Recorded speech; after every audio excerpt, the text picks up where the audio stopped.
ನಿರೀಕ್ಷೆಗೂ ಮೀರಿ ತಮ್ಮ ತಾಳ್ಮೆಯನ್ನು ಇಲ್ಲಿ ತೊಡಗಿಸಿದ್ದೀರಿ. ವಯಸ್ಸಲ್ಲಿ, ಅನುಭವದಲ್ಲಿ, ವೃತ್ತಿಯಲ್ಲಿಯೂ ಕೂಡ ನೀವೆಲ್ಲ ಬಹಳ ದೊಡ್ಡ ದೊಡ್ಡ ಜವಾಬ್ದಾರಿ ಕೆಲಸಗಳನ್ನು ಮಾಡಿದವರಿದ್ದರೂ ಕೂಡ ಶಿಬಿರದಲ್ಲಿ ಮಾತ್ರ ಎಲ್ಲೂ ವಿದ್ಯಾರ್ಥಿಗಳ ರೀತಿಯಲ್ಲೇ ನೀವು ಭಾಗವಹಿಸಿದ್ರಿ. ಆ ಕಾರಣಕ್ಕಾಗಿ ನಾನು ನಮ್ಮ ರಾಜ್ಯ ಸಮಿತಿಯ ಪರವಾಗಿ ನಿಮಗೆಲ್ಲರಿಗೂ ಧನ್ಯವಾದಗಳನ್ನ ಮತ್ತು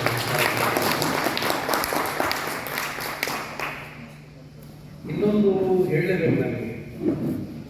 ಬಹುಶಃ ಇಲ್ಲಿ ಪ್ರತಿಯೊಬ್ಬರ ಪರಿಚಯವನ್ನು ನೀವು ನಮ್ಮ ಮಾಹಿತಿ ಕೊಟ್ಟಿದ್ದೀರಿ, ನಮ್ಮ ಹತ್ರ ಎಲ್ಲ ಇದೆ.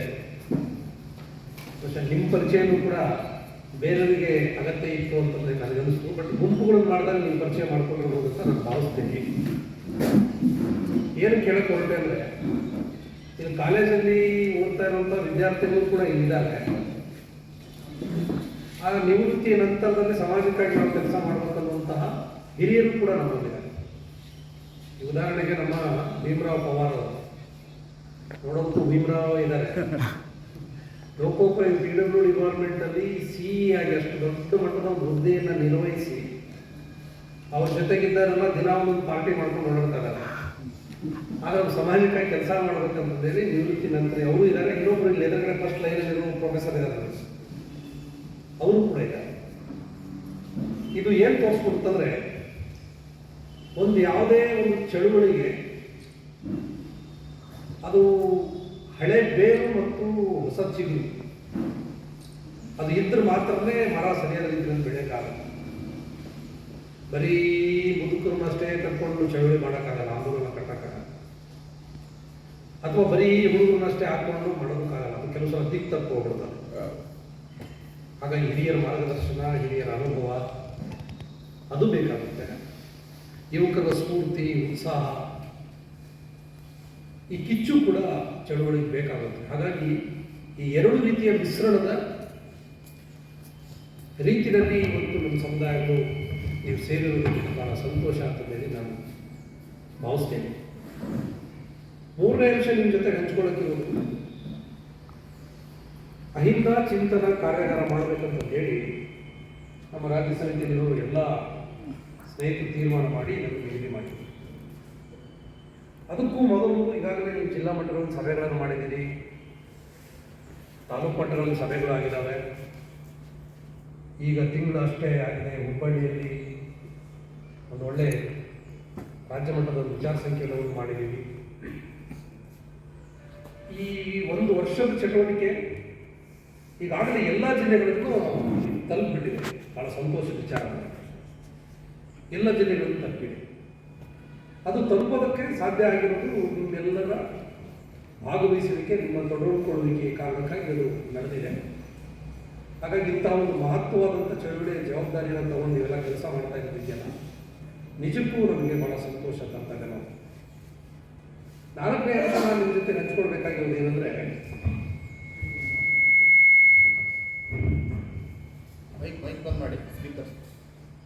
ನಾಲ್ಕನೇ ಅಂಶ ಏನಂತಂದರೆ, ನಾವು ಈ ಅಹಿಂದ ಕರ್ನಾಟಕದ ಇದು ಉದ್ದೇಶ, ಇದರ ಗುರಿ ಮತ್ತು ಇದರ ದಾರಿ ಬಗ್ಗೆ ಸ್ಪಷ್ಟತೆ ನಾವು ಇಟ್ಕೊಳ್ಬೇಕು. ಅಹಿಂದ ಕರ್ನಾಟಕದ ಅಹಿಂದದ ಗುರಿ ಮತ್ತು ದಾರಿ. ನನಗೆ ಭಾಳ ಖುಷಿಯಾಗಿದೆ ಏನಂತಂದರೆ, ನಿನ್ನೆ ರಾತ್ರಿ ನೀವೆಲ್ಲ ಗುಂಪುಗಳನ್ನು ಮಾಡ್ಕೊಂಡು ಬಂದು ಆ ಪ್ರತಿ ಗುಂಪುಗಳಲ್ಲಿ ಇದೆಲ್ಲವನ್ನೂ ಚರ್ಚೆ ಮಾಡಿ ಪ್ರತಿಯೊಬ್ಬರು ಇಲ್ಲಿ ಮಂಡಿಸಿದ್ರಲ್ಲ, ಅದು ನಾನು ಕೂಡ ವಿದ್ಯಾರ್ಥಿ ಥರ ಇದನ್ನೆಲ್ಲವೂ ನೋಟ್ ಮಾಡ್ಕೊಂಡಿದ್ದೀನಿ. ನೀವೆಲ್ಲ ಏನೇನು ಮಾತಾಡಿದ್ರಿ, ಯಾರು ಏನೇನು ಸಲಹೆಗಳನ್ನು ಕೊಟ್ಟಿದ್ದೀರಿ ಎಲ್ಲ ಮಾಡ್ಕೊಂಡಿದ್ದೀನಿ. ಗುಂಪು ವಹಿಸಿ 10 ಗುಂಪಿನವರು ನೀವು ಏನೇನು ಸಲಹೆಗಳನ್ನು ಕೊಟ್ಟಿದ್ದೀರಿ ಅದೆಲ್ಲವೂ ನಾನು ಬೇಕಾದ್ರೆ ಒಬ್ಬೊಬ್ಬರಿಗೂ ಕೂಡ ಹೇಳಬಲ್ಲೆ. ನಾನು ಅಷ್ಟು ಒಳ್ಳೆಯ ಸಲಹೆಗಳನ್ನು ನೀವು ಕೊಟ್ಟಿದ್ದೀನಿ. ಬಹುಶಃ ನನಗೆ ಎಲ್ಲ ಸಲಹೆಗಳಲ್ಲಿ ನನಗೆ ಭಾಳ ಇಷ್ಟ ಆಗೋದು ನಮ್ಮ ಚಾವಲ್ ಲೋಕೇಶ್ ಅವರು ಹೇಳಿದ್ರಲ್ಲ, ಸಂವಿಧಾನದ ಪ್ರಸ್ತಾವನೆಗೆ ನಮ್ಮ ಬೈಲ ಆಗಬೇಕು ಅಂತ. ಇನ್ನೇನು ಆ ಕಡೆ ಈ ಕಡೆ ಎಲ್ಲೋ ಅಲ್ಲಿದೆ ಅದೇ ಸಾಕಂದ್ರು. ಅಂದರೆ ಇಡೀ ಸಂವಿಧಾನದ ಪ್ರಸ್ತಾವನೆಯ ಒಳಗಡೆ ನಾವೇನು ಮಾಡಬೇಕು, ನಾವೇನಿದ್ದೀವಿ ಎಲ್ಲಿಗೆ ಹೋಗ್ಬೇಕು ಅನ್ನೋದನ್ನು ಅದು ತೋರಿಸ್ಕೊಡುತ್ತೆ ಅನ್ನೋದನ್ನು ದೃಷ್ಟಿಯಿಂದ ಅವ್ರು ಹೇಳಿದ್ದಾರೆ. ಹಾಗಾಗಿ ಅಹಿಂದ ಕರ್ನಾಟಕದ ಬೈಲ ಇದೆಯಲ್ಲ, ಸಂವಿಧಾನವೇ ನಮ್ಮ ಬೈಲ, ಸಂವಿಧಾನವೇ ನಮ್ಮ ಬೈಲ. ಈ ಸಂವಿಧಾನವನ್ನು ಸಂರಕ್ಷಣೆ ಮಾಡಿಕೊಳ್ಳೋದು ಮತ್ತು ಸಂವಿಧಾನದಲ್ಲಿರುವಂತಹ ಕರ್ತವ್ಯಗಳನ್ನು ನಿರ್ವಹಿಸ್ತಾನೆ ಸಂವಿಧಾನದಲ್ಲಿರುವಂತಹ ಹಕ್ಕುಗಳನ್ನು ಪಡ್ಕೊಳ್ಳೋದಕ್ಕಾಗಿ ಈ ನಮ್ಮ ಸಮುದಾಯಗಳನ್ನು ಸಂಘಟನೆ ಮಾಡೋದಿದೆಯಲ್ಲ, ಅದೇ ನಮ್ಮ ಗುರಿ. ಈ ಸಮುದಾಯಗಳನ್ನು ಸಂಘಟನೆ ಮಾಡೋದು ನಮ್ಮ ಗುರಿ. ಸಮುದಾಯನ ಸಂಘಟನೆ ಮಾಡೋದು ಅಂತಂದ್ರೆ ಇದು ರಾತ್ರಿ ನಾನ್ ವೆಜ್ ತಿಂದಂಗೆ ಮಧ್ಯಾಹ್ನ ಕೇಸರಿ ಬಾತ್ ತಿಂದಂಗೆ ಅಲ್ಲ. ಇದೆ ಬಹಳ ಕಷ್ಟದ ಕೆಲಸ. ಇದೆ ಸಮುದಾಯಗಳನ್ನು ಸಂಘಟನೆ ಮಾಡೋದು ಅಂದ್ರೆ ಬಹಳ ಕಷ್ಟದ ಕೆಲಸ. ಮನಸ್ಸು ಮಾಡಿದ್ರೆ ಬಹಳ ಈಸಿ. ಚಾಪ್ಸ್ ತಿನ್ನೋದು ಗೊತ್ತಲ್ಲ, ಕೆಲವರಿಗೆ ಬರೀ ಚಾಪ್ಸ್ ತಿನ್ನೋದೇ ಇಷ್ಟ. ಯಾಕಂದ್ರೆ ಅವ್ರು ತಿನ್ನೋ ಕಲೆ ಗೊತ್ತಿರುತ್ತೆ ಅವರಿಗೆ. ಅವ್ರ ಹಲ್ಲು, ಅವ್ರ ಮನಸ್ಸು ಭಾರಿ. ನಮ್ಮ ದೊಡ್ಡಣ್ಣ 4-5 ಕೆಜಿ ಮೀನು ಒಬ್ಬನೇ ತಿಂತಿದ್ದ. ಮೀನು ಅವನೇ ಹಿಡ್ಕೊಂಡು ಬರ್ತಿದ್ದ, ಅವನೇ ತಿಂತಿದ್ದ. ಮತ್ತು ಒಂದು ಮೀನಿನ ಒಂದು ಸಣ್ಣ ಮುಳ್ಳನ್ನು ಉಳ್ತಾ ಇರಲಿಲ್ಲ. ಎಲ್ಲವನ್ನೂ ಮೀನಿಂದ ಉದಾಹರಣೆ ಕೊಡ್ತಾ ಇದ್ದೀನಿ, ಮಾಂಸದ್ದೇ ಕೊಡ್ತಾ ಇದ್ದೀನಿ. ಯಾಕಂದ್ರೆ ನಮ್ಮ ಆಹಾರ ಅದು.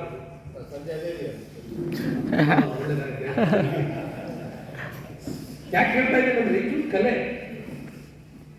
ಸಂಘಟನೆ ಮಾಡೋದು ಕೂಡ ಒಂದು ಕಲೆ. ನಮ್ಮ ಸಮುದಾಯಗಳನ್ನ ಸಂಘಟನೆ ಮಾಡೋದು ಕೂಡ ಒಂದು ಕಲೆ. ಈ ಕಲೆಯಲ್ಲಿ ಬಹಳ ಮುಖ್ಯವಾಗಿ ಸಮುದಾಯ ನಿರೀಕ್ಷೆ ಮಾಡೋದು ಏನಂದ್ರೆ ನಮ್ಮ ಹತ್ರ ನಾನು ಸಮುದಾಯಕ್ಕಾಗಿ ಸಮಯ ಕೊಡಬೇಕು, ಸಮುದಾಯದ ನೋವುಗಳಿಗೆ ಸ್ಪಂದಿಸಬೇಕು, ಸಮುದಾಯದ ಧ್ವನಿಯಾಗಿ ನಿಲ್ಲಬೇಕು. ಇದನ್ನು ಮಾಡಿದ್ರಿ ನೀವು ಅಂತಂದ್ರೆ ಸಮುದಾಯ ನಿಮ್ಮನ್ನು ಕೈ ಬಿಡಲ್ಲ, ನಿಮ್ಮ ಜೊತೆಗೆ ಇರುತ್ತೆ. ನಿಮ್ಮನ್ನು ಅದು ಬದುಕಿಸ್ಕೊಂಡು, ಅದು ನಿಮ್ಮನ್ನ ಬದುಕಿಸ್ಕೊಂಡು.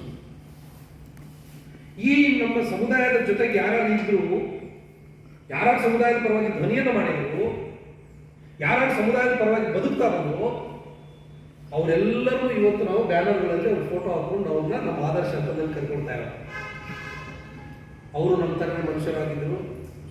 ಏನು ಬಾಬಾ ಸಾಹೇಬ್ರಿಗೆ 8 ಕಾಲುಗಳಿದ್ವ, 2 ಕಾಲು, 2 ಕೈ, 2 ಕಣ್ಣು, ಹೌದಲ್ಲ?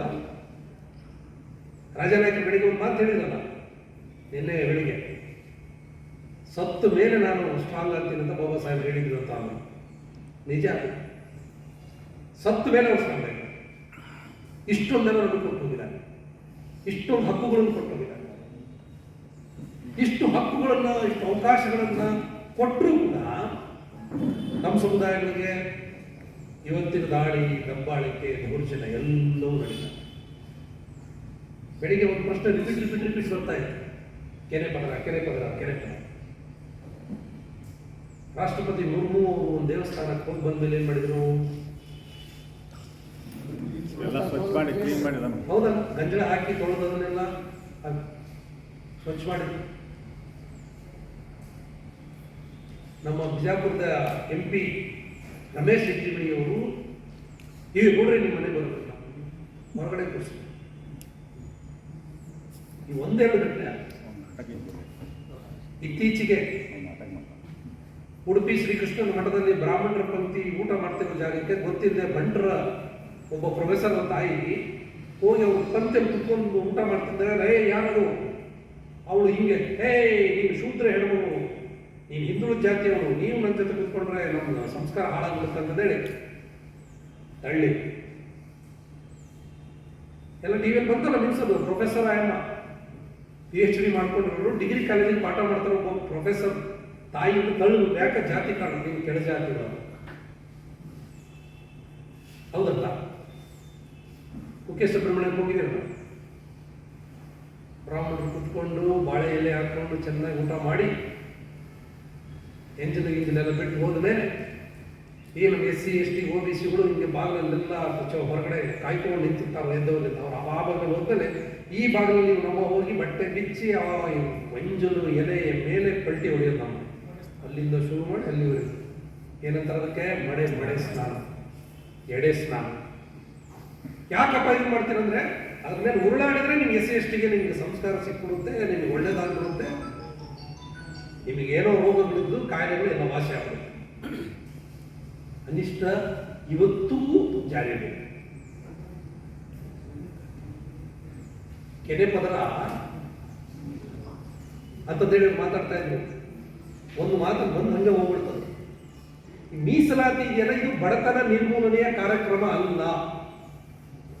SC/ST OBCಗಳಿಗೆ ಮೀಸಲಾತಿ ಕೊಡ್ತಾ ಇದ್ದಾರಲ್ಲ, ಅದು ಬಡತನ ನಿರ್ಮೂಲನೆ ಕಾರ್ಯಕ್ರಮ ಅಲ್ಲ. ಬಡತನ ನಿರ್ಮೂಲನೆಗೆ ನಿಮ್ಗೆ ಅಕ್ಕಿ ಕೊಡಲಿ, ಅವರಿಗೆ ಪಿಂಚಣಿ ಕೊಡಲಿ, ಅವರಿಗೆ ಆರೋಗ್ಯ ಫ್ರೀ ಕೊಡಲಿ, ಅವರಿಗೆಲ್ಲವನ್ನೂ ಕೊಡಲಿ. ಮೀಸಲಾತಿಯನ್ನು ಬಾಬಾ ಸಾಹೇಬರು ಇಂಟ್ರೊಡ್ಯೂಸ್ ಮಾಡಿದ್ದನ್ನು ಅಷ್ಟೊಂದು ಪ್ರತಿಪಾದನೆ ಮಾಡಿದ್ದೆ. ಯಾಕಂದ್ರೆ ಪ್ರಾತಿನಿಧ್ಯ ಇದು. ಯಾಕೆ ಪ್ರಾತಿನಿಧ್ಯ ಅಂದ್ರೆ ಅವರು ಯಾವತ್ತಿನ ಕಾಲದಲ್ಲಿ ಎಲ್ಲ ಕಡೆ ಬ್ರಾಹ್ಮಣರೇ ಇದ್ರಲ್ಲಪ್ಪ, ಅವ್ರು ತೋರಿಸಿದ್ರಲ್ಲ ಅಂಕಿಅಂಶಗಳನ್ನ. ಕರ್ನಾಟಕದಲ್ಲಿ ಮೊಟ್ಟ ಮೊದಲ ಬಾರಿಗೆ ಮೀಸಲಾತಿ ಚಳವಳಿ ಶುರುವಾಗಿದ್ದು ಯಾವಾಗ ನೆನಪಿದೆಯಾ? ಯಾರಿಗಾದ್ರು ನಮ್ಮ ಇತಿಹಾಸದಲ್ಲಿ ಬಂತ ಏನಾದ್ರು? ಯಾರು ಒಂದು ಚಳವಳಿ ಮಾಡಿದ್ರು ಗೊತ್ತಾ? ಒಡೆಯರ್ ಕಾಲದಲ್ಲಿ, ಕೃಷ್ಣರಾಜ ಒಡೆಯರವರ ಮೈಸೂರು ರಾಜರ ಕಾಲದಲ್ಲಿ ಬ್ರಾಹ್ಮಣರು ಒಬ್ಬ ಮೀಸಲಾತಿ ಹೋರಾಟ ಮಾಡಿದ್ರು ಬೇಕು ಅಂತ. ಕರ್ನಾಟಕದ ಬ್ರಾಹ್ಮಣರು. ಯಾಕಂದ್ರೆ ಎಲ್ಲ ನೀವು ತಮಿಳುನಾಡು ಬ್ರಾಹ್ಮಣರು ತಗೊಂಡು ಇಲ್ಲಿ ಹುದ್ದೆಗಳಲ್ಲಿ ಉದ್ಯೋಗ ಕೊಟ್ಬಿಟ್ಟಿದ್ದೀರಿ, ನೀವು ಕರ್ನಾಟಕದ ಬ್ರಾಹ್ಮಣರಿಗೆ ಉದ್ಯೋಗ ಕೊಡಿ ಅಂತಂದೇಳಿ ಮೊದಲು ಸ್ಟಾರ್ಟ್ ಮಾಡಿದ್ದು ಅವರು, ನಾವಲ್ಲ. ಅರ್ಥ ಆಯ್ತು ನಿಮಗೆ? ಅವರು ಬ್ರಾಹ್ಮಣ ಅದು ಮೀಸಲಾತಿ ಹೋರಾಟ ಅಂದ್ರೆ ಎಲ್ಲಾ ಕಡೆ ಅವರೇ ಇದ್ರಲ್ವಾ. ಅವ್ರ ಸಂಪತ್ತಿನೆಲ್ಲ ಅವ್ರು ಹೇಳಿದ್ರು. ಬಹಳ ಚೆನ್ನಾಗಿ ಸ್ಲೈಡ್ಸ್ ತೋರಿಸಿಲ್ಲ. ಆ ನಂತರದಲ್ಲಿ ನಮಗೆ ಈಗ ಅವಕಾಶ ಸಿಕ್ಕಿದೆ.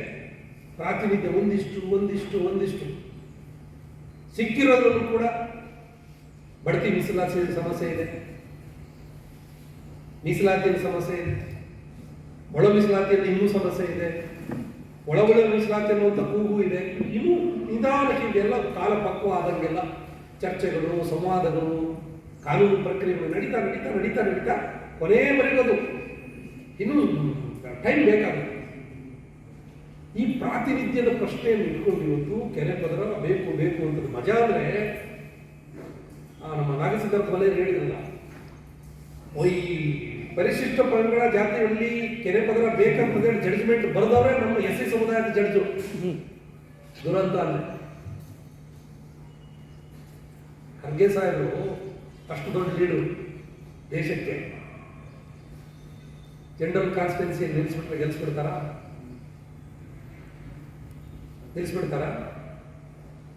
ಯೋಚನೆ ಮಾಡಿ ಒಂದ್ಸಲ. ಅಥವಾ OBC ಲೀಡರ್ಗಳು ಈಗೇನು ಅಷ್ಟಿಷ್ಟು ಒಂದಿಷ್ಟು ಜನ ಕೆಲವು ಕಡೆ ನಮ್ಮ ಗೆದ್ದು ಬರ್ತಾ ಇದ್ದಾರೆ MLAಗಳಾಗಿ. ಅದು ಏನು ಎಲ್ಲ ನಮ್ಮ SC/ST OBC ಕಮ್ಯುನಿಟಿಗಳನ್ನು ವಿಶ್ವಾಸಕ್ಕೆ ತಗೊಂಡು ಏನ್ರಪ್ಪ ನಿಲ್ಲೇ ಬೇಡ ಅಂತ ಹೇಳಿ ಕೇಳ್ಕೊಂಡು ಇರ್ಬೇಕಿಲ್ಲ ಅಂದ್ರೆ ಅವರು ದುಡುಕಂತ ಅವ್ರನ್ನೂ ಮುಗಿಸಾಕ್ತಿರ್ತಾರೆ. ಅಂದ್ರೆ ನಾವು ಆರ್ಥಿಕವಾಗಿ ಶ್ರೀಮಂತರ ಆದ್ರೂ ಕೂಡ ಸಾಮಾಜಿಕವಾಗಿ ಅವ್ರನ್ನ ನಮ್ಮನ್ನ ಎಲ್ಲಿ ನೋಡಬೇಕು, ಎಲ್ಲಿ ಇಡಬೇಕು ಅನ್ನೋದನ್ನೇ ಕ್ಯಾಲ್ಕುಲೇಷನ್ ಹಾಕಿ ಮುಗಿಸೋ ಪ್ರಯತ್ನಗಳು ಇವತ್ತಿಗೂ ನಡೀತಾ ಇದ್ದಾರೆ. ಹಾಗಾಗಿ ಸಾಮಾಜಿಕವಾದಂತಹ ಮೇಲು ಕೀಳು ಅನ್ನುವಂಥದ್ದು ನಾಶ ಆಗಲಿಲ್ಲ ಅಂದ್ರೆ, ಆ ನಾಶ ಆಗುವವರೆಗೂ ಮೀಸಲಾತಿಯ ಅವಶ್ಯಕತೆ ಇದೆ. ಈ ಕೆರೆ ಪದರದ ಅವಶ್ಯಕತೆ ಇಲ್ಲ ಅಂತ ಹೇಳಿ ಇಂದಿರಾ ಸಾಹನಿ ಜಡ್ಜ್ಮೆಂಟ್ ಅಲ್ಲಿ ಬಹಳ ಕ್ಲಿಯರ್ ಆಗಿ ಹೇಳ್ತಿದೆ. ಆದ್ರೆ ಅವ್ರಿಗೆ ಅದನ್ನು ಸಹಿಸ್ಕೊಳಕ್ಕಾಗದೆ ಇದು ಮಾಡ್ತಾರೆ. ಇದು ಒಂದು ಉದಾಹರಣೆ ಹೇಳ್ತಾರೆ. ಎರಡನೇದು, ನಾವು ತಿಳ್ಕೊಂಡಿರೋದೇನೆಂದ್ರೆ SC/ST OBCಗಳು ಈ ಮೀಸಲಾತಿ ಒಂದೇ ಸಿಕ್ಬಿಟ್ರೆ ಅಭಿವೃದ್ಧಿ ಆಗ್ಬಿಡುತ್ತೆ. ಇಲ್ಲ, ಅದು ಬಹಳ ಚೆನ್ನಾಗಿ ಹೇಳಿದ್ದಾರೆ. 2% ಸರ್ಕಾರಿ ಉದ್ಯೋಗಗಳು ಇದ್ದಾವೆ, ಅದರಲ್ಲಿ 50% ಜನರಲ್ ಉದ್ಯೋಗಗಳು, 50% ಅಂದ್ರೆ 1% ಮೀಸಲಾತಿ ಉಳಿದಿದೆ. 1% ಮೀಸಲಾತಿಯಲ್ಲಿ 27% OBCಗಳಿಗೆ, SCಗಳಿಗೆ 15, STಗಳಿಗೆ 3 ಕರ್ನಾಟಕ. ಏನಾಗುತ್ತೆ? ಹಾಗಾಗಿ ನಾವು ಈ ಬರೀ ಉದ್ಯೋಗ ಶಿಕ್ಷಣ, ನಿನ್ನೆ ಪ್ರೊಫೆಸರ್ ರವಿ ಕುಮಾರ್ ಬಂದಿದ್ರಲ್ಲ ಸರ್ಕಾರದ ಪರವಾಗಿ, ಅವರು ಇವತ್ತು ವಾದ ಮಾಡ್ತಾರೆ. ಅವ್ರ ತಂಡದಲ್ಲಿ ನಾವೆಲ್ಲ ಕೆಲಸ ಮಾಡ್ತಾ ಇದ್ದೀವಿ. 8 ದಿನ ಅಲ್ಲಿ ಈಗ ಹೈಕೋರ್ಟ್ ಅಲ್ಲಿ ಅವರು ಪಿಟಿಷನರ್ ಯಾರಿದ್ದಾರೆ ಅವರು ವಾದವನ್ನು ಮಂಡಿಸಿದ್ದಾರೆ. ಗುರುವಾರಕ್ಕೆ ನಮ್ಮ ವಾದ ಮಂಡನೆ ಪ್ರಾರಂಭ ಆಗ್ತಾ ಇದೆ. ಅವ್ರದ್ದು ಏನಂದ್ರೆ 50 50% ಮೀರ್ ಬಿಟ್ರೆ ಹೆಂಗ್ರಿ ಎಲ್ಲ SC/ST ಬಂದಿದ್ದೀವಲ್ಲ. ಆದರೆ ಚಂದ್ರು ಅವರು ತೋರಿಸಿದ್ರಲ್ಲಿ SC ಸ್ಥಿತಿ ಏನಿದೆ, ST ಸ್ಥಿತಿ ಏನಿದೆ, OBC ಸ್ಥಿತಿ ಏನಿದೆ, ಇವತ್ತಿಗೂ ಹೀನಾಯ ಸ್ಥಿತಿಯಲ್ಲಿ ಬದುಕ್ತಾ ಇದ್ದಾರಲ್ಲ. ಈ ಮೀಸಲಾತಿ 50%ಇಂದ ಬ್ರಾಹ್ಮಣರಿಗೆ ಮಾತ್ರ ನೀವು 2.5-3% ಇರೋರಿಗೆ 10% ಮೀಸಲಾತಿ ಬಾಸ್ಕೆಟ್ ಅನ್ನು ಅವ್ರಿಗೆ ಕೊಟ್ಬಿಟ್ಟು, ನಾವು ಜನಸಂಖ್ಯೆಯಲ್ಲಿ ಜಾಸ್ತಿ ಇದ್ದೀವಿ, ಸಾಮಾಜಿಕವಾಗಿ ಹಿಂದುಳಿದಿದ್ದೀವಿ, ಶೈಕ್ಷಣಿಕವಾಗಿ ಹಿಂದುಳಿದಿದ್ದೀವಿ, SC/ST OBC ಅಂತ ಅಂದ್ರೂ ಕೂಡ ನಮ್ಮ ಮೀಸಲಾತಿಯನ್ನು ಇವರು ಓಟದ ತೋರಿಸಿ ಹೆಚ್ಚಳ ಮಾಡೋಕ್ಕಾಗಲ್ಲ ಅಂತಂದೇಳಿ ಹೇಳ್ತಾ ಇದ್ದಾರೆ. ಅಂತಂದ್ರೆ ಇದರ ವಿರುದ್ಧ ಪ್ರಬಲವಾದಂತಹ ಚಳವಳಿ ದೇಶದಲ್ಲಿ ನಡಿಬೇಕೋ ಬೇಡವೋ, ಆಂದೋಲನ ನಡಿಬೇಕೋ ಬೇಡವೋ? ಈ ಚಳವಳಿಯನ್ನು, ಈ ಆಂದೋಲನವನ್ನ ಕಟ್ಟೋ ಜವಾಬ್ದಾರಿ ಯಾರು ತಗೊಳ್ಬೇಕಾದ್ರೆ ನಾವೇ ತಗೊಳ್ಬೇಕು. ಇದು ಬರೀ ಮಾದಿಗ ಹೋರಾಟ ಅಂಬಾಡ ಮಾಡಲಿ, ಇದು ಲಂಬಾಣಿ ಹೋರಾಟ ಅನಂತ ನಾಯಕ್ ಮಾಡಲಿ, ಇದು ಸಮಗಾರ ಹೋರಾಟ ಭೀಮರಾವ್ ಒಬ್ಬರು ಅವ್ರು ಮಾಡಿದ್ರೆ ನಾನು ಹೋಗಲ್ಲ, ನಾನು ಮಾಡಿದ್ರೆ ನೀವು ಹೋಗಲ್ಲ ಅಂತ ಹೇಳಿದ್ರೆ ಆಗಲ್ಲ. ಇದು SC/ST OBC ಎಲ್ಲ ಸಮುದಾಯಗಳು ಸೇರಿ ಇವತ್ತು ನಮ್ಮ ಮೀಸಲಾತಿಯನ್ನ ಕರ್ನಾಟಕ ರಾಜ್ಯದೊಳಗಡೆ ಕನಿಷ್ಠ 75% ಮೀಸಲಾತಿ ಹೆಚ್ಚಿಸಿ ಅಂತ ಹೇಳಿ ಹೋರಾಟವನ್ನ ಮಾಡುವಂತ ಅವಶ್ಯಕತೆ ಕರ್ನಾಟಕದಲ್ಲಿದೆ. ಮೊನ್ನೆ ಒಂದು ಉದಾಹರಣೆ ನಿಮ್ಗೆ ಹೇಳ್ತೀನಿ. ಕಾಕ್ರೋಚ್ ಯಾರು ಹೇಳಿದ್ರು? ಕಾಕ್ರೋಚ್ಗಳು ಅಂತ ಯುವಕರನ್ನೆಲ್ಲ ಯಾರು ಹೇಳಿದ್ರು? ಚೀಫ್ ಜಸ್ಟಿಸ್ ಆಫ್ ಇಂಡಿಯಾ ಹೇಳಿ ಇಡೀ ದೇಶದ ಯುವಕರೆಲ್ಲ ಹೆಂಗೆ ಕೊಟ್ಟರು. ಅದೇ ಜಸ್ಟಿಸ್ ಇಲ್ಲ, ನಾನು ಹುಡುಗರಿಗೆ ಹೇಳಿಲ್ಲ ಅಂತಂದ್ರೆ ಯೂಟ್ಯೂಬ್ ನೋಡ್ಬಿಟ್ಟ ಕಿಲಾಡಿ.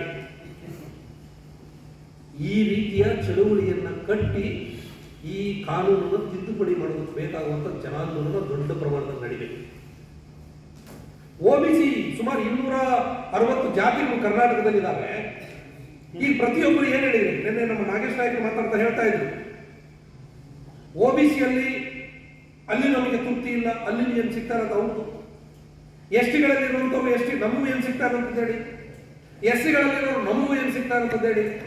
ಈಗ ನಮ್ಮ ಮೌಲ ಸಾಹೇಬ್ ಹೇಳಿದ್ರು, ಮೈನಾರಿಟಿಗಳಲ್ಲಿ ಅಯ್ಯೋ ನಾವು ದಲಿತರಿಗಿಂತ ಇನ್ನೂ ನಾವು ಹೀನಾಯವಾಗಿದ್ದೀವಿ ಅಂತಂದೇಳಿ. ಹೌದು, ಎಲ್ಲರಿಗೂ ಅಕ್ರಮದ ನೋವು ಯಾಕಂತಂದ್ರೆ ನಮಗೆ ಅಲ್ಲಿ ಅವಕಾಶಗಳು ಕರೆಕ್ಟ್ ಆಗಿ ಸಿಗ್ತಾ ಇಲ್ಲ. ಅಲ್ಲಿ ಯಾಕೆ ಸಿಗ್ತಾ ಇಲ್ಲ ಅಂದ್ರೆ 50% ಅಲ್ಲ ನಮ್ಮನ್ನೆಲ್ಲ ಹಾಕಿದ್ದಾರೆ. ಅವ್ರಿಗೆ ಮಾತ್ರ ಅಷ್ಟು ಅವಕಾಶಗಳು, ಅಷ್ಟು ಮೀಸಲಾತಿ ಪ್ರಮಾಣ. ಹಾಗಾಗಿ ನಮ್ಮ ಮೀಸಲಾತಿ ಹೆಚ್ಚಳ ಆಗ್ಬೇಕನ್ನುವಂಥದ್ದು ಅದು ಹಾವೂರು ಆಯೋಗದ ಶಿಫಾರಸು ಕೂಡ ಹೌದು. ಅಥವಾ ಇನ್ನೊಂದು ಹೆಚ್ಚು ಮುಂದೆ ಬರೆದು ವೀರಪ್ಪ ಮೊಯ್ಲಿಯವರು ಕರ್ನಾಟಕ ರಾಜ್ಯದಲ್ಲಿ ಮುಖ್ಯಮಂತ್ರಿ ಆಗಿದ್ದಾಗ 73% ಮೀಸಲಾತಿಯನ್ನು ಹೆಚ್ಚಳ ಮಾಡಿ ಕಾನೂನು ಮಾಡಿ ತಂದುಬಿಟ್ಟಿದ್ರು. ಕಿಲಾಡಿಯನ್ನು ಹೋಗಿ ಸುಪ್ರೀಂ ಕೋರ್ಟ್ ಅಲ್ಲಿ ಸ್ಟೇ ತಂದ್ಬಿಟ್ಟೆ. ಇವತ್ತಿಗೂ ಸ್ಟೇ ವೆಕೆಟ್ ಆಗಿಲ್ಲ. ಈಗ ಇತ್ತೀಚೆಗೆ ನಮ್ಮ ಹೋರಾಟವನ್ನು ಮಾಡಿದ ಕಾರಣಕ್ಕಾಗಿ SC/STಗಳದ್ದೇನೋ ಒಂದು 6% ಹೆಚ್ಚಿಗೆ ಆಗಿತ್ತು. ಅದು ನಮ್ದು ಲೂಟಿ ಮಾಡ್ಬಿಟ್ರು ಅಂತ ಹೇಳಿ ನೋಡ್ಬೇಕು. ಮೊನ್ನೆ ಅವ್ರೆಲ್ಲ ಬ್ರಾಹ್ಮಣರುಗಳು ಕೋರ್ಟ್ಗಳಲ್ಲಿ 100 ಜನ ವಕೀಲರು ನಿಲ್ತಾರ ವಾದ ಮಾಡ. ಏನು ಅವ್ರಿಗೆ ಕಿತ್ಕೊಳ್ತೀವಿ ನಮ್ಗೆ? ಏನು ಸುಮಾರು ಜನರಲ್ 50% ಇರಬೇಕು, 50% ಕಿತ್ಕೊಂಡ್ಬಿಡ್ತೀರಿ. ಯಾಕಂದ್ರೆ ಜನರಲ್ ಅಂದ್ರೆ ನಾವು ಜನರಲ್ ಅಂತ ಅನ್ಕೊಂಡಿಲ್ಲ, ಅವ್ರು ಜನರಲ್ ಅಂದ್ರೆ ಅವ್ರು ಮಾತ್ರ ಅಂತಾನೆ ಅನ್ಕೊಂಡು.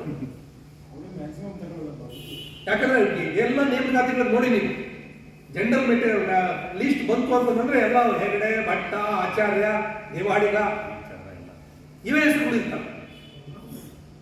ಹಾಗಾಗಿ ಅವರು ಅಷ್ಟು ಐಕ್ಯತೆಯಿಂದ ಹೋರಾಟ ಮಾಡಿ ಅದನ್ನು ಉಳಿಸ್ಕೊಳ್ತಿರ್ಬೇಕಾದ್ರೆ ಬಾಬಾ ಸಾಹೇಬರು ಕೊಟ್ಟಂತ ಸಂವಿಧಾನದ ಅವಕಾಶದಲ್ಲಿ ಇದೆಯಾ ಈ ಮೀಸಲಾತಿ ಹೆಚ್ಚಳ ಆಗಬೇಕು ಅಂತ ಬೇಡಿಕೆ ಇದೆಯಲ್ಲ, ಅಹಿಂದ ಕರ್ನಾಟಕದ ದೊಡ್ಡ ಬೇಡಿಕೆ ಆಗಬೇಕು.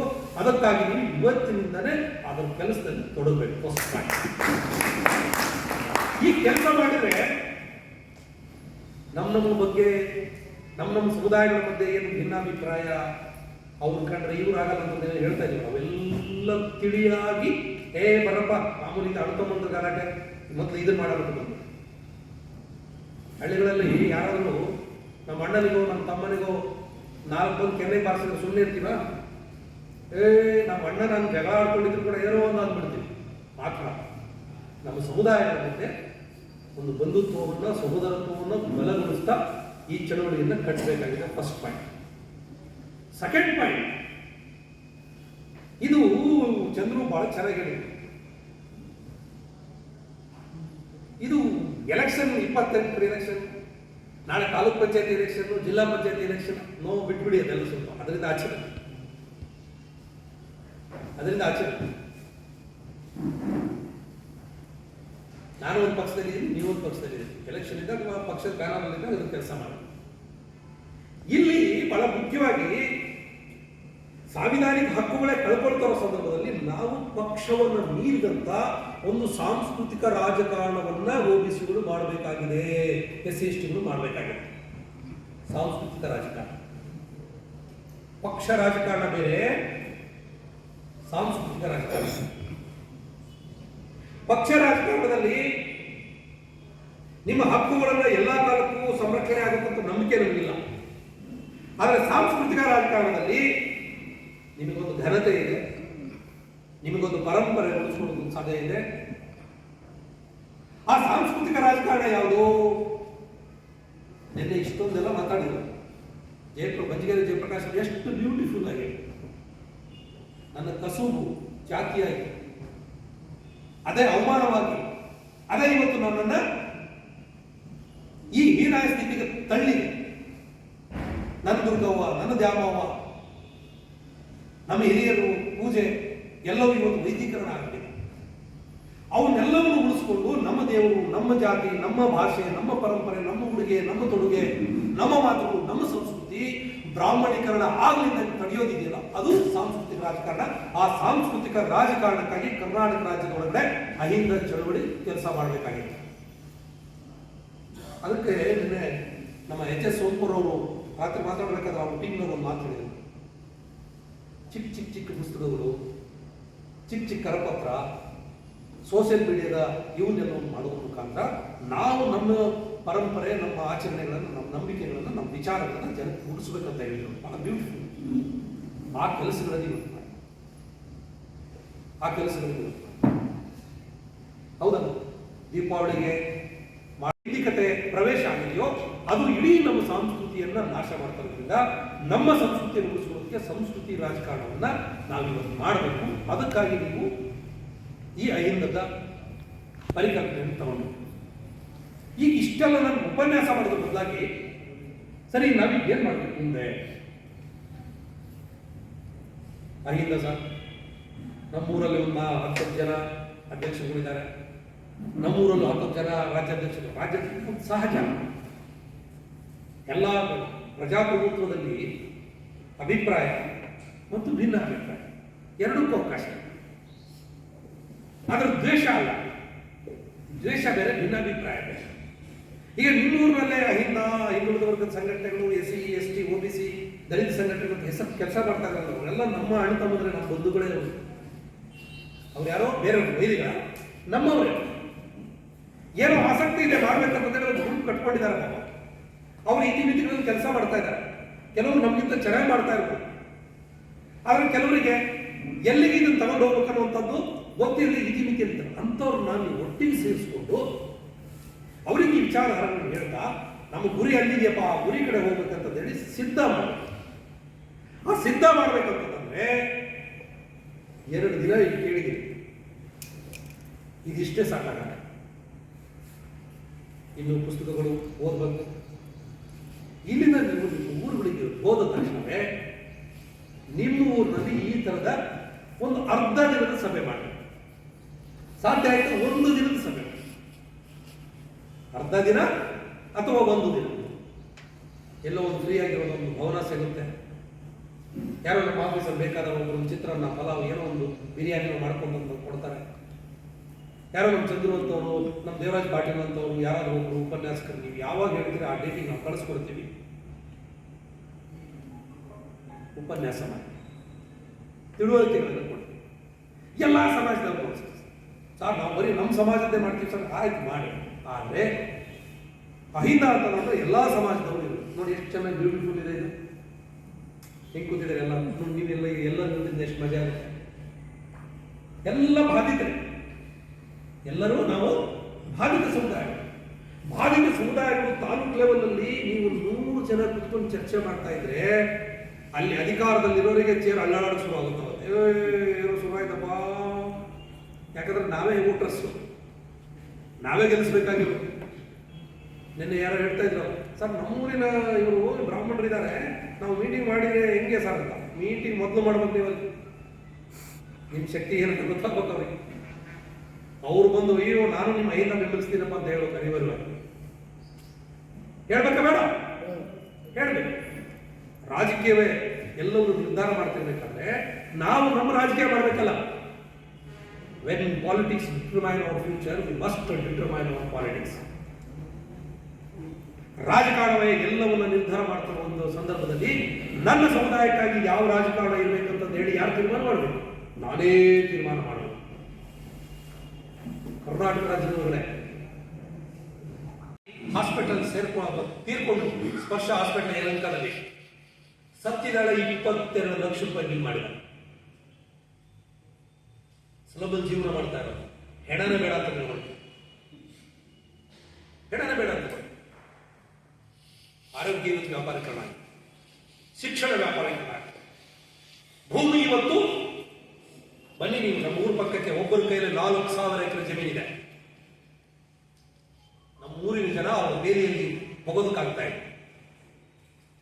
ಏನು ಹುಟ್ಟಿದಾಗ ತಲೆ ಮೇಲೆ ಇಟ್ಕೊಂಡು ಭೂಮಿ ಬಂದಿದಾರ? ಹೆಂಗೆ ಗಳಿಸಿದ್ರು ಅವರು?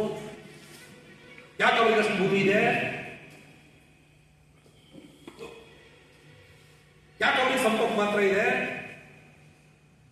ಇಡೀ ದೇಶದಲ್ಲಿ 2% ಇರುವಂತಹ ಬ್ರಾಹ್ಮಣರು ಇವರ ಕೈಯಲ್ಲಿ 44-45% ಕೈಗಾರಿಕೆಗಳು ಇದೆ ಅಂತಂದ್ರೆ ಕಾರಣ ಏನು? ಅದಕ್ಕೆ ಆ ಕೈಗಾರಿಕೆಗಳಲ್ಲಿ ಬೆವರು ಸೃಷ್ಟಿ ಕೆಲಸ ಮಾಡ್ತಾರೋ ಅವರ ಎಲ್ಲರೂ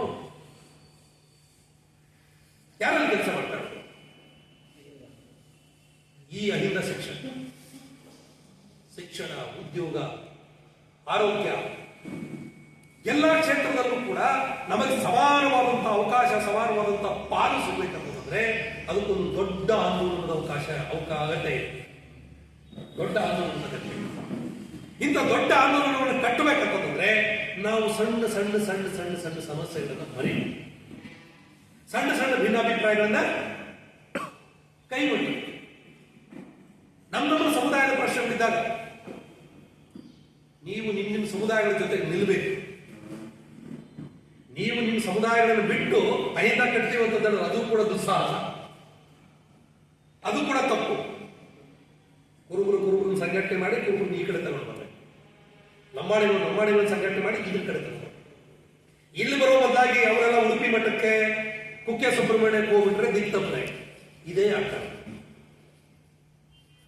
ಧರ್ಮದ ಹೆಸರಿನಲ್ಲಿ ಕೆಲಸ ಮಾಡ್ತಿರುವಂತಹ ಕೆಲವು ಸಂಘಟನೆಗಳು ನಮ್ಮ ಅಹಿಂದದ ಸಮುದಾಯಗಳು ಒಗ್ಗಟ್ಟಾಗಲಿದ್ದಕ್ಕೆ ನಮ್ಮ ಯುವಕರನ್ನ ಆ ಕಡೆ ಡೈರೆಕ್ಷನ್ ತಗೊಂಡೋಗ್ತಾ ಇದ್ದಾರೆ. ಇಲ್ಲ, ನಮ್ಮ ಯುವಕರನ್ನ ನಾವು ಇಲ್ಲಿ ತರಬೇಕು, ಸಂವಿಧಾನದ ಕಡೆ ತರಬೇಕು, ನಮ್ಮ ತಾಯಿಗಳನ್ನು ಇಲ್ಲಿ ತರಬೇಕು. ನಾನು ನೋಡ್ತಾ ಇದ್ದೆ ಬೆಂಗಳೂರಿನಲ್ಲಿ ಅಮ್ಮ ಅಂತಂದ್ರೆ ಏನೋ ಮಾಡ್ತಾರೆ. ನಿಮ್ಮ ಕೋಲಾರ ಚಿಕ್ಕಬಳ್ಳಾಪುರದಲ್ಲೆಲ್ಲ ಜಾಸ್ತಿ ಅಲ್ಲ ಅಮ್ಮ ಅದೇನೋ ತರದು ಆದಿಶಕ್ತಿಗೇನೋ ಬಸ್ಸು ಬಸ್ಸು ಬಸ್ಸು ಮಾಡಿ ಅವ್ರು ಸೀದಾ ಹೆಣ್ಮಕ್ಳಿಗೆ ಒಂದು ಡ್ರೆಸ್ ಹಾಕಿಸಿ ಕಳಿಸಿಬಿಡ್ತಾರೆ. ಅಯ್ಯಪ್ಪ ಸ್ವಾಮಿ ತರ ಮಾಲೆ ಹಾಕಿ ಹೆಣ್ಮಕ್ಳನ್ನ ಅಲ್ಲಿ ಕಳಿಸ್ತಾರೆ. ಓಂ ಶಕ್ತಿ ಅಂದ್ರೆ ಇಡೀ ನಮಗೆ ವಿಜ್ಞಾನದ ಕಡೆ, ವೈಚಾರಿಕತೆ ಕಡೆ ನಾವು ಹೋಗ್ಬೇಕಂತಂದ್ರೆ ನಮ್ಮ ಬ್ರಾಡ್ ಡೈರೆಕ್ಷನ್ ಅಲ್ಲಿ ನಮ್ಮ ಜನರನ್ನು ಕಳಿಸೋ ಕೆಲಸಗಳನ್ನ ಇವರು ಇವತ್ತು ಮಾಡ್ತಾ ಇದ್ದಾರೆ. ಯಾರು ಮಾಡ್ತಾ ಇರೋದು ಇದೇ ಬ್ರಾಹ್ಮಣ್ಯ, ಇದೇ ವೈದಿಕತೆ, ಇದರಲ್ಲಿ ಏನು ಮುಚ್ಚುಮರೆ ಇಲ್ಲ. ನಮ್ಮ ಜನರನ್ನ ನಮ್ಮ ಪರಂಪರೆ ಕಡೆ ತಗೊಂಡು ಹೋಗ್ಬೇಕು.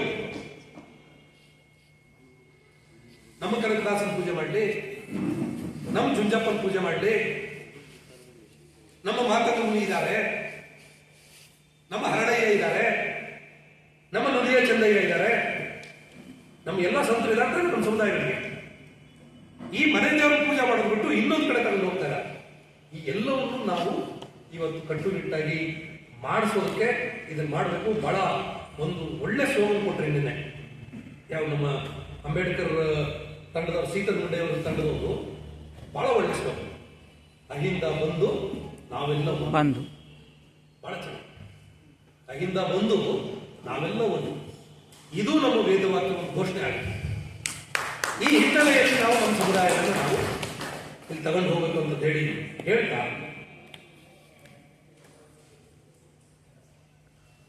ಈಗ ಈ ಸಮುದಾಯಗಳ ಇವತ್ತಿನ ಈ ಸಭೆಯಲ್ಲಿ ಎರಡೇ ರೀತಿಯ ಟಾಸ್ಕ್ ಅನ್ನು ತೀರ್ಮಾನ ಮಾಡಿಕೊಂಡವರು. ನಾನು ಎರಡು ಪ್ರಸ್ತಾವ ಮಾಡಿದೆ. ಇದನ್ನು ಮಾಡಕ್ಕಾಗಲ್ಲ ಸರ್ ನನ್ನ ಕೈಯಿಂದ ಅಂತಂದ್ರೆ ಕೈ ಎತ್ತಿ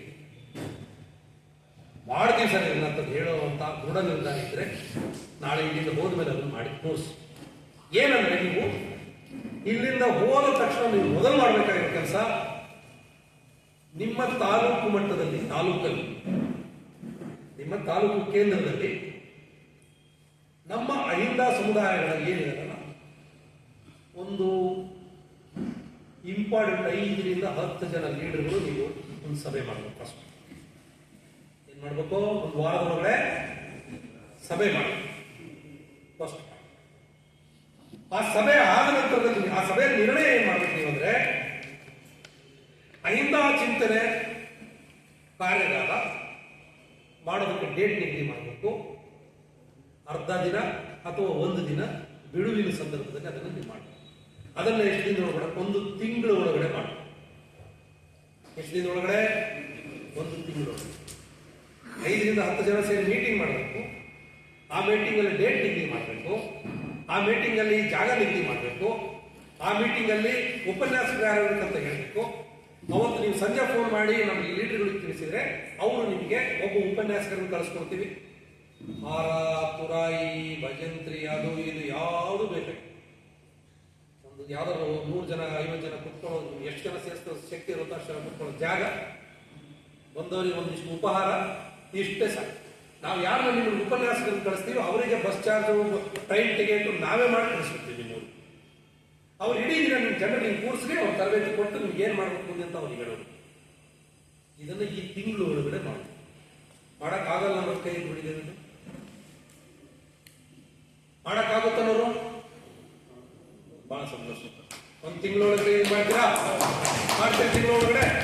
ತಿಂಗಳೊಳಗಡೆ ಮಾಡಿ. ಆ ತಿಂಗಳೊಳಗಡೆ ನೀವು ಎಷ್ಟು ಕೆಲಸ ಮಾಡಿ ಏನ್ ಮಾಡಿದ್ರು ಅದರ ಆಧಾರದ ಮೇಲೆ ಈ ಚಳವಳಿ ವಿಸ್ತರಣೆ. ಆ ಸಭೆಗಳಿಗೆ ನಮ್ಮೆಲ್ಲ ದಲಿತ ಸಂಘಟನೆಗಳು, ಎಲ್ಲ SST ಅಸೋಸಿಯೇಷನ್ ಅಲ್ಲಿರೋ ಎಂಪ್ಲಾಯೀಸ್ಗಳು, ನಿವೃತ್ತ ಎಂಪ್ಲಾಯೀಸ್ಗಳು, ಬೇರೆ ಬೇರೆ ರಾಜಕೀಯ ಕೆಲಸ ಮಾಡ್ತಾ ಇರೋರು, NGOಗಳಲ್ಲಿ ಕೆಲಸ ಮಾಡ್ತಾ ಇರೋರು, ಅದರಲ್ಲಿ ವಿಶೇಷವಾಗಿ ತಾಯಂದರು, ಯುವಕರು ಇರೋ ರೀತಿಯಲ್ಲಿ ನೀವು ಇದನ್ನ ಮಾಡಬೇಕು. ಸಾಧ್ಯ ಆದರೆ ಅವತ್ತು ನೀವೇನು ಅಷ್ಟು ಜನ ಸೇರಿಸ್ತೀರ, ಸೇರಿಸಿ ವರ್ಕ್ಶಾಪ್ ಮಾಡಿ ಸಾಯಂಕಾಲ ಅಷ್ಟೊತ್ತಿಗೆ ನಮ್ಮ ಲೀಡರ್ಗಳು ಇದು ಬಹಳ ನೀಟಾಗಿದೆ ಇದನ್ನ ಮಾಡ್ಬೋದು ಅಂತ ಅನಿಸಿದ್ರೆ ಅವತ್ತು ನಿಮಗೆ ಇವರು ಆದೇಶ ಮಾಡಿ ಬರ್ತಾರಂತಂದ್ರೆ ಅಲ್ಲಿ ಅಹಿಂದ ತಾಲೂಕು ಮಟ್ಟದ ಒಂದು ಸಮಿತಿಯನ್ನ ಅವ್ರು ನೇಮಕ ಮಾಡಿ ಘೋಷಣೆ ಮಾಡಿ ಬರ್ತಾರೆ. ಯಾರು ನಾವು ಇಲ್ಲಿಂದ ಕಳಿಸಿದ್ವಿ ಅವರು ಈ ಕೆಲಸಕ್ಕಾಗಿ ಸ್ವಯಂ ಪ್ರೇರಣೆ ಕೆಲಸ ಮಾಡೋಕೆ ಈಗ ನಮ್ಮ ಹತ್ರ 10 ಜನ ಉಪನ್ಯಾಸಕರು, ಪ್ರಾಧ್ಯಾಪಕರು ನೋಡಿ. ನಿನ್ನಿಂದ ಎಂತೆಂತ ದೊಡ್ಡವರು ಹಿರಿಯರೆಲ್ಲ ಬಂದು ಪಾಠ ಮಾಡಿ ಅವರು ನಿಮ್ಮ ಊರುಗಳಿಗೆ ಬರುತ್ತಾ ಇದೆ. ನೀವು ಇದನ್ನು ಮಾಡಬೇಕು. ಈ ಮುಖಾಂತರ ಸಂಘಟನೆ ಕಟ್ಟಿ ಕೊನೆಯ ಅಂಶ ಏನಂತಂದ್ರೆ ನೋಡಿ, ಇದು ಚಳುವಳಿ. ಈ ಚಳುವಳಿ ಜೊತೆಗೆ ನಾವು ಸಾಕ್ತಾ ಇದ್ರೆ ಈ ಚಳುವಳಿ ನಮ್ಮನ್ನು ಬದುಕಿಸ್ಕೊಡ್ತೇವೆ ಅಂತ ಮೊದಲಿಗೆ ಒಂದು ಪಾಯಿಂಟ್ ಹೇಳಿದೆ ನಾನು. ನಿಮ್ಗೆ ಬದುಕಿಸ್ಕೊಳ್ಳೋದು ಅಂತಂದ್ರೆ ನಿಮ್ಗೆ ಊಟನೂ ಕೊಡ್ಬೋದು, ನಿಮಗೆ ಹುದ್ದೆ ಕೊಡ್ಬೋದು, ನಿಮ್ಗೆ ಅಧಿಕಾರ ಕೊಡ್ಬೋದು, ನಿಮ್ಗೆ ಗೌರವ ತಂದು ಕೊಡ್ಬೋದು. ನಾಳೆ ಕೂತಿರೋ ಗೊತ್ತಿಲ್ಲ ನಮಗೆ, ಜಿಲ್ಲಾ ಪಂಚಾಯತಿ, ತಾಲೂಕ್ ಪಂಚಾಯತಿ, MLA, MP ಏನಾದ್ರೂ ಆಗ್ಬೋದು. ಏನಾದ್ರು ಆಗ್ಬೋದು ಅಂತಂದ್ರೆ ಛೂ ಮಂತ್ರ ಅಂತ ಹೇಳಿದ್ರೆ ಆಗಲ್ಲ. ಸಮಾಜದಲ್ಲಿ ನೀವು ಕೆಲಸ ಮಾಡಿದ್ರೆ ಏನಾದ್ರೂ ಆಗ್ಬೋದು. ಏನಾದ್ರೂ ಆಗ್ಬೋದು ಅನ್ನೋದಕ್ಕೆ ಉದಾಹರಣೆ ನಮ್ಮ ನಾಯಕ ಸಿದ್ದರಾಮಯ್ಯನವರು ರಾಜ್ಯದಲ್ಲಿ 6-7 ವರ್ಷ ಮುಖ್ಯಮಂತ್ರಿಯಾಗಿ ಕೆಲಸ ಮಾಡೋದಕ್ಕೆ ಸಾಧ್ಯ ಆದರೂ ಅಹಿಂದ ಚಳವಳಿ ಇದ್ದಾರೆ. ಈ ಚಳವಳಿ ಅವರು ನಂತರದಲ್ಲಿ ಅದು ಮುಗಿದೋಗೋದಲ್ಲ, ಮತ್ತೆ ಅದು ಇನ್ನೂ ವಿಸ್ತರಣೆ ಆಗಬೇಕು, ಇನ್ನೂ ಗಟ್ಟಿಯಾಗಬೇಕು ಅನ್ನೋ ಕಾರಣಕ್ಕಾಗಿ ಸಿದ್ದರಾಮಯ್ಯನವರ ಆದಿಯಾಗಿ ಈ ಚಳವಳಿನ ರಾಜ್ಯದಲ್ಲಿ ಕಟ್ತೀವಿ, ತೋರಿಸ್ತೀವಿ ಅಂತ ಹೇಳಿ ಆ ಇಡೀ ಜವಾಬ್ದಾರಿಯನ್ನ ತಗೊಂಡು ಇವತ್ತು ಮೊನ್ನೆ ಸತೀಶ್ ಜಾರಕಿಹೊಳಿ ಅವರು ಇದನ್ನು ಮಾಡ್ತಾರೆ. ನೋಡ, ಅವರು ಇಲ್ಲಿಲ್ಲ, ನಮಗೆಲ್ಲರಿಗೂ ಕುತ್ಕೊಂಡು ಜಾಗ, ಊಟ, ವಸತಿ, ಇನ್ನು ಎಲ್ಲವನ್ನೂ ಕೂಡ ಮಾಡಿ ಪ್ರತಿ ಬೆಳಿಗ್ಗೆ, ಮಧ್ಯಾಹ್ನ, ಸಂಜೆ ಏನ್ ಮಾಡ್ತಾ ಇದ್ದಾರೆ, ಏನ್ ಚರ್ಚೆ ಮಾಡ್ತಾ ಇದ್ದಾರೆ, ಏನ್ ನಡೀತಾ ಇದೆ ಅಂತ ಎಲ್ಲ ಮಾಹಿತಿಯನ್ನು ಅಲ್ಲಿಂದ ಪಡ್ಕೊಳ್ತಾರೆ. ಅವರ ಜೊತೆಗೆ ಅನೇಕ ಜನ ಇವತ್ತು MLA ಮಂತ್ರಿಗಳು ನಿಮ್ಮ ಬೆಂಬಲಕ್ಕೆ, ನಿಮ್ಮ ಸಹಕಾರಕ್ಕೆ ಕೆಲಸ ಮಾಡೋಕೆ ರೆಡಿ ಇದ್ದಾರೆ ಅಂತ ಎಲ್ಲಾ ಮಹನೀಯರು ನಿಮ್ಮ ಜೊತೆಗಿರ್ಬೇಕಾದ್ರೆ ಈ ಚಳುವಳಿ ಆಂದೋಲನವನ್ನ ಮುಂದೆ ತಗೊಂಡು ಹೋಗುವಂತ ನಾಯಕತ್ವವನ್ನ ವಹಿಸಿಕೊಳ್ಳೋದಕ್ಕೆ ನೀವು ಮುಂದೆ ಬರಬೇಕು ಬೇಡವೋ? ಬರಬೇಕು. ಇದನ್ನೆಲ್ಲವೂ ಮಾಡೋಣ. ಸಂದರ್ಭವನ್ನು ಇದನ್ನು ಜೋರಾಗಿ ನಾವು ಕಟ್ಟೋಣ. ಮುಂದಿನ ಸಭೆಗಳಲ್ಲಿ ಅಂಥವ್ರನ್ನೂ ಕೂಡ ನಾವು ಕರ್ಕೊಂಡು ಬಂದು ಅವ್ರನ್ನ ಇದು ಕೂರಿಸೋದ್ರ ಮುಖಾಂತರ ಅವ್ರ ಅನುಭವವನ್ನು, ಅವ್ರ ತಿಳುವಳಿಕೆಯನ್ನು, ಅವ್ರ ಮಾರ್ಗದರ್ಶನವನ್ನು ಪಡ್ಕೊಳ್ಳುವಂಥ ಕೆಲಸವನ್ನು ಮಾಡೋಣ ಅಂತ ಹೇಳ್ತಾ, ಬಹುಶಃ ನನಗಂತೂ ಬಹಳ ತೃಪ್ತಿ ಇದೆ. ಈ ಶಿಬಿರ ಬಹಳ ತೃಪ್ತಿ. ನೀವು ಈಸಿಯಾಗಿ ಊಟ ತಿಂಡಿ ಮಾಡಿರ್ಬೋದು. ನಿಮಗೆ ಊಟ ಕೊಡೋದಕ್ಕಾಗಿ ತುಂಬ ಜನ ಕೆಲಸ ಮಾಡಿ. ಈ ಚೈತನ್ಯ ಸಂಸ್ಥೆ ಇದೆಯಲ್ಲ, ಚೈತನ್ಯ ಸಂಸ್ಥೆಯವರು ಪಾಪ ನಮಗೇನು ಹೇಳಿದೆ ಕೇಳಿದೆ, ನಮ್ಮ ಕುಲ ಗೋತ್ರ ಗೊತ್ತಿಲ್ಲದೆ ಅಹಿಂದದ್ದು ಮಾಡಿ ಸರ್ ಅಂತಂದೇಳಿ ಜಾಗ ಕೊಟ್ಟು ಏನೋ ಈ ಅದು ನೋಡಿ, ಈಗ ನಮ್ಮ ತಮಿಳ ಸಮುದಾಯದ ಚೌಟ್ರಿ ಆ ಜಾಗ ನೋಡಿದ್ರೆ ನಾವು ರಾತ್ರಿ ಬಂದ್ವಿ, ಆ ಜಾಗ ಚಿಕ್ಕದಾಗ್ತಾ ಇದೆ, ನಮ್ಮ ಜನ ಜಾಸ್ತಿ ರಿಜಿಸ್ಟ್ರೇಷನ್ ಆಗ್ಬಿಟ್ಟಿದ್ದಾರೆ ಅಂತ ಚರ್ಚೆ ಮಾಡಿ ಇವ್ರಿಗೆ ಫೋನ್ ಮಾಡಿ ಮಾತಾಡಿದಾಗ ನಾವು ಮಾಡಿ ಸರ್ ಅಂತಂದ್ರೆ ಇದನ್ನ ಜಾಗ, ಇದನ್ನ ಬೇರೆ ಜಾಗ.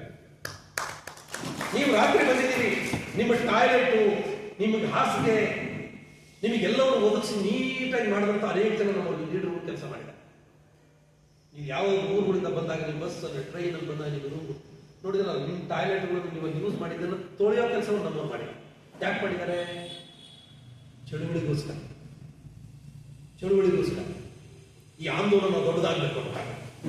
ಅಹಿಂದ ಮಾತ್ರವೇ ಕರ್ನಾಟಕದ ಭವಿಷ್ಯ, ಕರ್ನಾಟಕದಲ್ಲಿ ಅಹಿಂದ ಬೆಳೆದ ಮಾತ್ರವೇ ಕರ್ನಾಟಕ ಅಭಿವೃದ್ಧಿ ಕಡೆ ಹೋಗ್ತದೆ, ಇದು ನಡಿಬೇಕಂತ ಹೇಳೋದ್ರ ಕಾರಣಕ್ಕಾಗಿ ಅನೇಕ ಜನ ಹಿರಿಯರು, ವಯಸ್ಸನ್ನು ದೊಡ್ಡವರಿದ್ರು ಕೂಡ ನಿಮಗೆ ಸ್ವಯಂ ಸೇವಕರ ಕೆಲಸ ಮಾಡಿ ಇವರು ಋಣವನ್ನು ತೀರಿಸೋದು ಹೇಗೆ? ಈ ಚಳುವಳಿ ಕಟ್ಟೋದ ಮುಖಾಂತರ ಹೋಗಲ್ಲ. ಈ ಚಳುವಳಿ ಕಟ್ಟೋದ ಮುಖಾಂತರ ಅವರೆಲ್ಲರಿಗೂ ನಾವು ನಿಜವಾದಂಥ ಕೃತಜ್ಞತೆಯನ್ನು, ಧನ್ಯವಾದವನ್ನ ಹೇಳೋದಕ್ಕೆ ಸಾಧ್ಯ ಆಗುತ್ತೆ. ಆ ಕೆಲಸವನ್ನು ಮಾಡೋಣ. ಆ ಕೆಲಸವನ್ನು ಮಾಡೋದ್ರ ಮುಖಾಂತರ ನಾವು ನಮ್ಮ ಈ ಚಳವಳಿಗೆ ವಿಸ್ತರಣೆ ಮಾಡೋ ಕೆಲಸವನ್ನು ಮಾಡೋಣ ಅಂತ ಹೇಳ್ತಾ, ವಿಶ್ವಾಸ ನನಗಿದೆ. ಖಂಡಿತವಾಗ್ಲೂ ನಿಮ್ಮ ಊರುಗಳಿಗೆ ಸಭೆಗಳನ್ನು ಮಾಡಿ, ಕಾರ್ಯಕ್ರಮಗಳನ್ನು ಮಾಡಿ, ಬಿಡುವು ಮಾಡ್ಕೊಂಡು ನಾವು ಬರ್ತೀವಿ. ಮತ್ತೆ 3 ತಿಂಗಳಿಗೆ, ಮತ್ತೆ 4 ತಿಂಗಳಿಗೆ, ಮತ್ತೆ ಈ ಥರದ ಕಾರ್ಯಕ್ರಮಗಳನ್ನು ಮಾಡೋದ್ರ ಮುಖಾಂತರ ನಾವು ಮತ್ತೆ ಸೇರ್ತಾ ಇರೋಣ. ಈಗ ಬಂದಿರೋ ಎಲ್ಲರ ವಾಟ್ಸಪ್ ಗ್ರೂಪ್ಗಳನ್ನು ಮಾಡ್ತಾರೆ. ಆ ವಾಟ್ಸಪ್ ಗ್ರೂಪ್ಗಳಲ್ಲಿ ನಿಮ್ಮ ಅಭಿಪ್ರಾಯಗಳನ್ನೆಲ್ಲವನ್ನು ಶೇರ್ ಮಾಡೋ ಕೆಲಸವನ್ನು ಮಾಡಿ. ಈ ಕಡೆಯಿಂದ ನಾವು ಮಾಹಿತಿ ಕೊಡ್ತೀವಿ, ಆ ಕಡೆಯಿಂದ ನೀವು ಮಾಹಿತಿ ಕೊಡುವಂಥ ಕೆಲಸಗಳನ್ನು ಮಾಡೋಣ. ಈ ಚಳವಳಿಯನ್ನು ಗಟ್ಟಿಯಾಗಿ ವಿಸ್ತರಣೆ ಮಾಡೋಣ.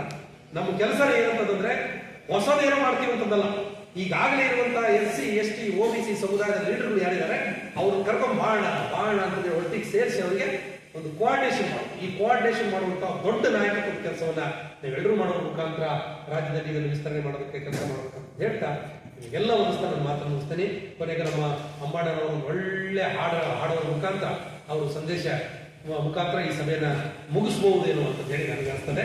ಅದಕ್ಕೆಲ್ಲರೂ ಧನ್ಯವಾದ.